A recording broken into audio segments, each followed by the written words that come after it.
There's reports from the Ukraine-Russia war suggesting Kyiv has moved its focus from defence to attack. President Zelenskyy claims Ukrainian troops are moving forward, while Moscow says it has hindered a major counter-assault.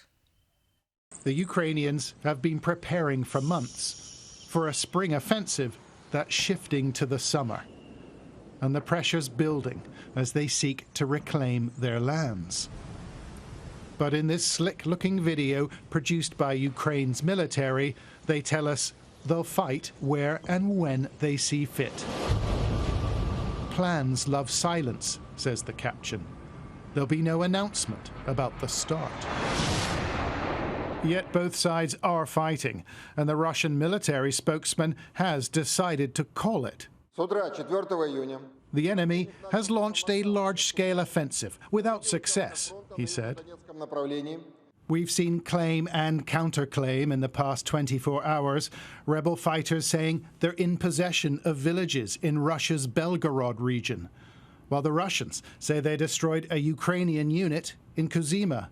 There are claims the Ukrainians have taken Berkhivka near Bakhmut, while the Russians say they've killed up to 425 Ukrainian troops in southern Donetsk. So the counter-offensive's begun, says Russia, but the experts aren't so sure. I think what we're seeing is what I would define as probing attacks along the front line to identify the kind of force that the Ukrainians will be faced with, the size and the type of Russian forces that are defending those areas. The Russians say a large-scale attack is underway in South Donetsk, and Sky's data and forensic unit have verified a series of videos from the area, all published in the last 24 hours. Here we see tanks in close combat near the village of Novodarivka. And 8 kilometers northeast, in the same area, we've pinpointed footage released by the Russian Defense Ministry where a number of military vehicles are targeted.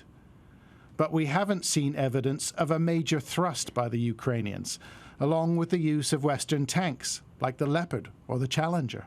Mr. President, welcome. Thank you very much. What we have seen is the UK's Foreign Secretary, James Cleverly, in Kyiv, where he reassured his hosts of Britain's continued support. When we made the commitment publicly that we would continue backing you and your country until you are victorious in your self-defense, we meant it.